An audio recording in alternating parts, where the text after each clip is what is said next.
Hello friend, welcome to e learning with Durgesh. स्वागत है आप सभी का ई लर्निंग विद दुर्गेश में। ग्रामीण परिवेश के इस महत्वपूर्ण प्रैक्टिस में मैं मुकेश आप सभी का स्वागत करता हूं। फ्रेंड, आप सभी लोग स्वयं जुड़ जाइए और वीडियो को सभी साथियों को शेयर करिएगा। यह क्लास आपके लिए ई लर्निंग विद दुर्गेश में ग्रामीण परिवेश के परिप्रेक्ष्य में निःशुल्क प्रैक्टिस से चला जा रहा है, तो आप सभी लोग स्वयं जुड़ेंगे और वीडियो को सभी साथियों को शेयर करेंगे। चलिए क्लास को प्रारंभ करते हैं। महत्वपूर्ण प्रश्न के साथ वेरी इंपॉर्टेंट प्रश्न है। यह काफ़ी बार हूबहू परीक्षा में पूछा गया है, कोई भी चेंजिंग के साथ नहीं, बिना मतलब जैसे प्रश्न वैसे ही पूछ लिया गया है।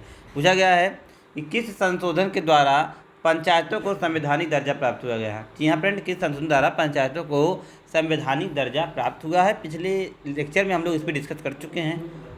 70 मतलब 71वां संविधान संशोधन, 75वां संविधान संशोधन, 73वां और 78वां। आई होप आप सभी के जवाब सही होंगे, आप सभी को पता होंगे, इसलिए क्वेश्चन पर ज़्यादा रुकते हुए नहीं हम लोग आगे बढ़ेंगे। 73वां संविधान संशोधन इज द राइट आंसर।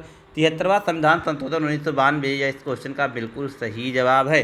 जी हाँ, आगे बढ़ेंगे अगले क्वेश्चन की तरफ। अगला क्वेश्चन कह रहा है कि उत्तर प्रदेश पंचायत विधि संशोधन विधेयक पारित किया गया था 1 जून 1954 को, 94 को, 22 अप्रैल 1994 को, 2 जून 1995 को या 1 मई 1995 को। जी हाँ फ्रेंड, विधि संबंधी मतलब जो विधेयक था वो कब पारित हुआ था, तो सही से बताएंगे फ्रेंड। इस क्वेश्चन का सही जवाब है पंचायत विधि की बात हो रही है। पंचायत विधि से रिलेटेड जो है वो कब पारित किया था, तो आपको ज्ञात होना चाहिए फ्रेंड।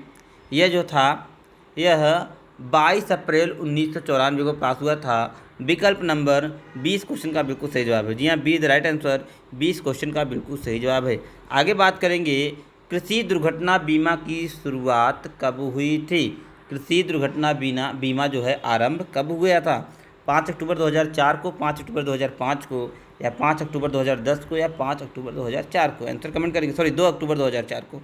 आंसर कमेंट करिएगा कि कृषि दुर्घटना बीमा किस वर्ष प्रारंभ हुए था। योजना आपके लिए फ्रेंड मोस्ट इंपॉर्टेंट क्वेश्चन है। योजना को 1 से 2 बार 3 बार जितनी बार आप पढ़ सकते हैं पढ़िएगा, रिवाइज करिएगा, क्योंकि यहाँ से निश्चित तौर से प्रश्न आपसे पूछे जाएंगे और कन्फ्यूजन की स्थिति बनी रहेगी। इसलिए जितना इसको आप रिविजन करेंगे उतना यह चीज़ और बेहतर होता जाएगा। तो बताइएगा फ्रेंड, कृषि दुर्घटना बीमा, और क्लास में जितने भी आपको योजना संबंधित क्वेश्चन मिले उनको एक पेज में आप नोट डाउन करते चलिएगा और एक बार उसको रिवीजन जरूर कर लीजिएगा। तो बताइएगा इसका सही जवाब क्या है। तो आई होप आप सभी के आंसर आ गए हैं, बिल्कुल बहुत बढ़िया। विकल्प नंबर ए वाले सभी साथियों के जवाब सही हैं। 5 अक्टूबर 2004 इज द राइट आंसर। जी हाँ, 5 अक्टूबर 2004 को कृषि दुर्घटना बीमा प्रारंभ हुआ था। आगे बात करेंगे अगले क्वेश्चन की तरफ। ग्राम पंचायत रिपोर्ट भूमि पर अतिक्रमण के लिए सभी जिलों की रिपोर्ट कौन तैयार करता है। लेखपाल, राजस्व निरीक्षक, तहसीलदार या एसडीएम। आंसर कमेंट कर बताएंगे इस क्वेश्चन का सही जवाब क्या है, जल्दी से बताएंगे। बात कर रहे हैं ग्राम पंचायतों की भूमि पर अतिक्रमण। जी हाँ, अतिक्रमण का मतलब भीड़ भाड़ जो होता है उसके संबंध में रिपोर्ट कौन तैयार करता है। तो बिल्कुल सिंपल क्वेश्चन है फ्रेंड। ग्राम पंचायत की बात हो रही है तो आई होप आप थोड़ा सा दिमाग लगाएंगे, इसका आंसर बिल्कुल सही कमेंट करेंगे। जी हाँ फ्रेंड, ग्राम पंचायत की बात हो रही है तो आपको पता होगा कि ग्राम पंचायत में भूमि संबंधित जितने भी कार्य होते हैं सभी आपके लेखपाल के अंतर्गत होते हैं। विकल्प नंबर ए इस क्वेश्चन की बात जो है बिल्कुल सही जवाब है। A the right answer. ए कमेंट करने वाले सभी साथियों के जवाब बिल्कुल सही हैं। आगे बढ़ेंगे। ग्राम पंचायत की भूमि प्रबंधक समिति का पदेन मंत्री या सेक्रेटरी कौन होता है। बात कर रहे हैं हम भूमि प्रबंधक समिति के पदेन मंत्री या सेक्रेटरी का। क्या ग्राम प्रधान होता है, लेखपाल होता है, राजस्व निरीक्षक होता है या ग्राम सचिव होता है। आंसर कमेंट करके बताएंगे इस क्वेश्चन का सही जवाब क्या है, जल्दी से बताएं फ्रेंड इस क्वेश्चन का सही जवाब क्या है। भूमि प्रबंधक समिति का जो, जी हाँ देखिए, भूमि ग्राम स्तर पर भूमि से रिलेटेड जितने भी कार्य हैं आपके ज़्यादातर केस में जो जवाब होगा वह लेखपाल होगा, क्योंकि यह क्या होता है सबसे मतलब भूमि से रिलेटेड जो होता है विभाग होता है उसका सबसे बड़ा अधिकारी लेखपाल होता है। उसके बाद आपका जो है तहसीलदार होता है, उसके बाद भी आपका जो है उप जिलाधिकारी होता है। इसी प्रकार जो क्रम बढ़ता जाता है, लेकिन ग्राम स्तर पर जो सबसे बड़ा अधिकारी होता है वो लेखपाल होता है, जो भूमि संबंधित समस्त कार्य को देखता है। तो भूमि प्रबंधक समिति का भी पदेन मंत्री या सेक्रेटरी आपका लेखपाल ही होता है। तो विकल्प नंबर 20 क्वेश्चन का बिल्कुल सही जवाब है। आगे बढ़ेंगे। पंचायती राज प्रदान करता है, बिल्कुल सिंपल सा क्वेश्चन है, मोस्ट इंपॉर्टेंट क्वेश्चन है। पिछड़े क्षेत्रों के कृषि विकास, स्थानीय स्तर पर लोकतांत्रिक प्रशासन, ग्रामीण स्तर पर उचित राजस्व का संचालन या देहाती क्षेत्र में शिक्षा का फैलाव। बिल्कुल सिंपल सा क्वेश्चन है। आई होप सभी साथी इसका बिल्कुल सही जवाब करेंगे, क्योंकि पंचायती राज आया इसीलिए है क्योंकि इसका मूलभूत उद्देश्य था ग्रामीण स्तर पर लोकतांत्रिक प्रशासन से। विकल्प नंबर 20 क्वेश्चन का मोस्ट इंपॉर्टेंट और बिल्कुल सही जवाब है। आगे बढ़ेंगे। उत्तर प्रदेश राज्य में, जी हाँ, उत्तर प्रदेश राज्य में लगभग कितने प्रतिशत सिंचाई लघु सिंचाई साधनों के माध्यम से की जाती है। 77%, 82%, 26% और 35%। जी हाँ फ्रेंड, लघु सिंचाई साधन को ध्यान रखिएगा, उससे पूछा जा रहा है। आंसर कमेंट के बताएंगे इस क्वेश्चन का सही जवाब क्या है। बहुत बढ़िया। चलिए, तो लघु सिंचाई के बारे में बात करें friend, 77% is the right answer. 77% इस क्वेश्चन का बिल्कुल सही जवाब है। आगे बढ़ेंगे। असत्य को जो है पहचानना है, यहाँ पर असत्य को पहचानना है। कौन सा यहाँ पर बेमेल है? बिसैथा ताल रायबरेली, भोज ताल सुल्तानपुर, इतौजा ताल लखनऊ, या लक्ष्मी ताल गोरखपुर। बताइए इस चार मतलब 3 सुमेल है सही और एक नहीं है, उसी को आपको बताना है।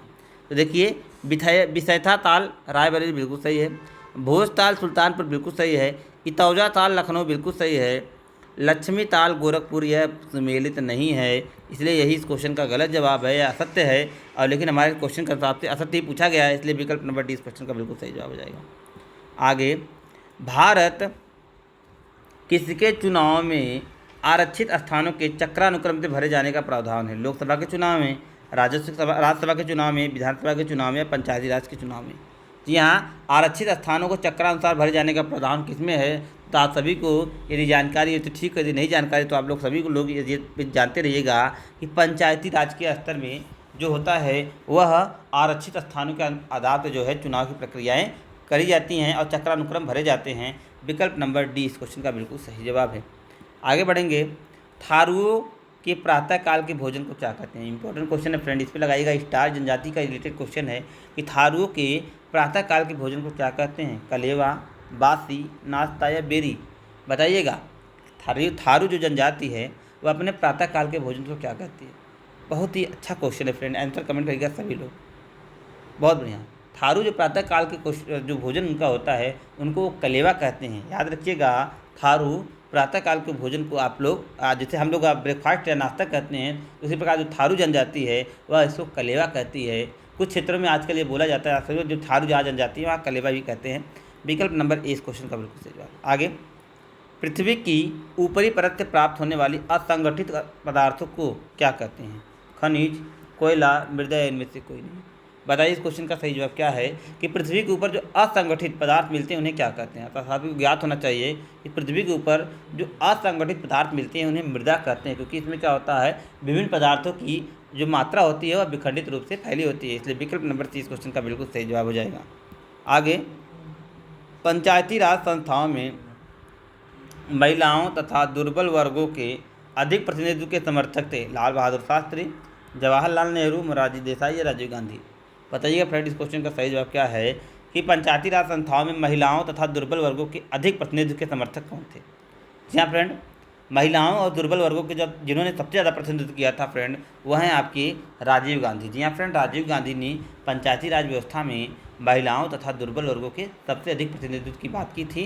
इसलिए विकल्प नंबर डी इस क्वेश्चन का बिल्कुल सही जवाब हो जाएगा। अगला क्वेश्चन इंपॉर्टेंट क्वेश्चन है, उत्तर प्रदेश में चमड़ा उद्योग के लिए प्रमुख है। चमड़ा उद्योग के लिए अगर चमड़ा की बात है फ्रेंड तो आगरा, कानपुर आपको जहाँ दिख गया है उसी आंसर को टिक कर दीजिएगा, जवाब आपका बिल्कुल सही हो जाएगा। आगरा, कानपुर इस क्वेश्चन का बिल्कुल सही जवाब है। चमड़े के लिए ये 2 शहर विश्व प्रसिद्ध हैं। आगे,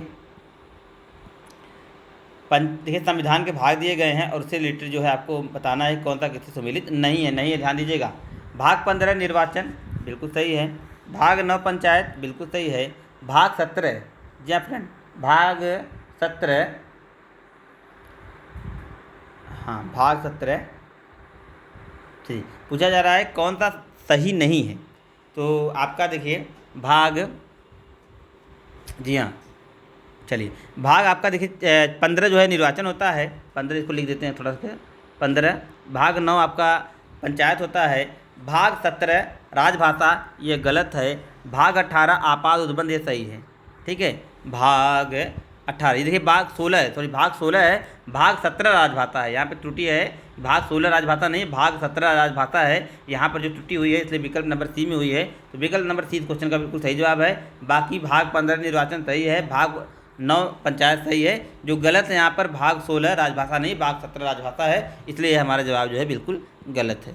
अगला, पंचायतों के आरक्षण का प्रावधान संविधान के किस अनुच्छेद में? 243 में, 243 ख में, 243 ख में या 243 घ में?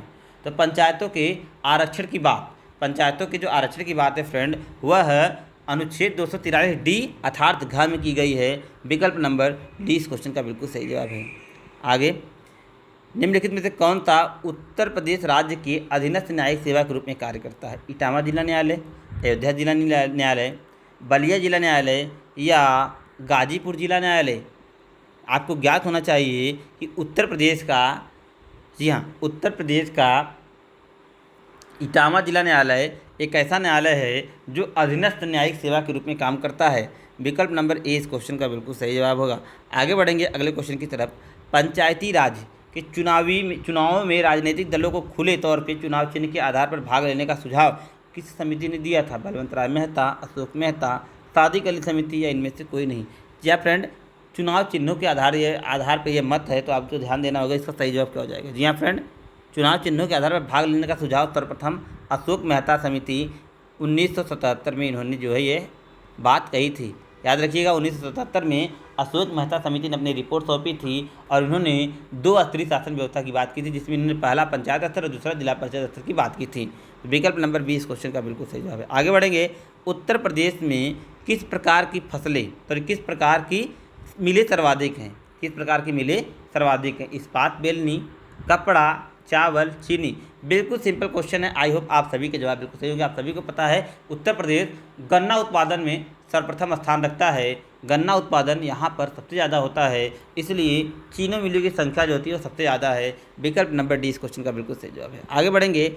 मनरेगा कार्यक्रम भारतीय संविधान के किस अनुच्छेद को लागू करने के लिए लाया गया था? अनुच्छेद 41, अनुच्छेद 43, अनुच्छेद 45, अनुच्छेद 50? बताइए किस अनुच्छेद को लागू करता हुआ भी दिखाई देता है?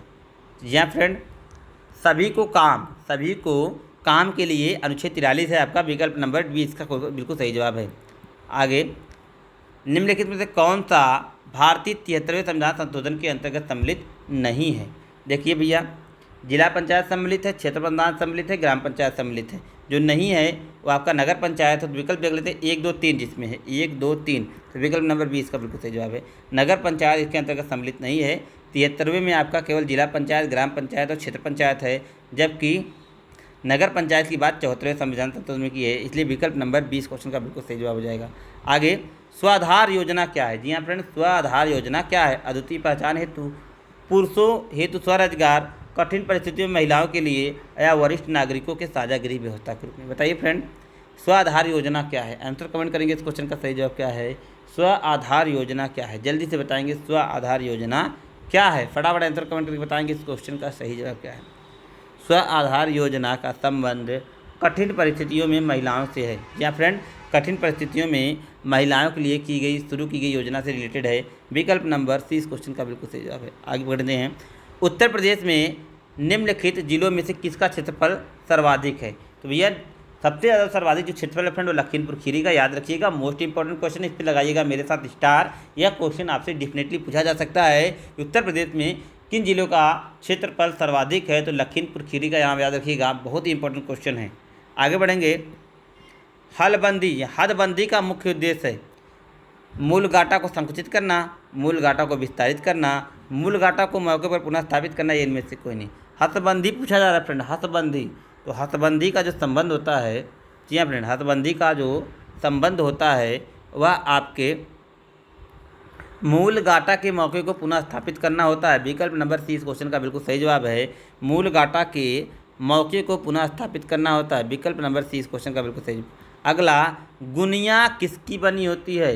गुनिया किसकी बनी होती है? पीतल की, हाथी दांत की, ये और भी दोनों की है, तांबे की? सिंपल सा क्वेश्चन है बट मोस्ट इंपॉर्टेंट क्वेश्चन है। गुनिया आपकी एक भूमि पैमाइश की इकाई होती है जो पीतल और हाथी दांत दोनों की बनी होती है। इसलिए विकल्प नंबर 30 क्वेश्चन का बिल्कुल सही जवाब। आगे अंतिम क्वेश्चन की तरफ। सुमेलित करना है भाई, ए को बी से सुमेलित करना है। चलिए सुमेलित करते हैं। बताइए, आपको फसल दिए गए हैं और उससे संबंधित आपको जो है राज्य दिए गए, बताना कौन सा कहाँ पे होता है। देखिए, चाय आपको जहाँ पर दिखा, ये आप तुरंत पकड़ लीजिएगा, असम। चाय असम हो गया, गन्ना उत्तर प्रदेश हो गया। अब दो मिल गया।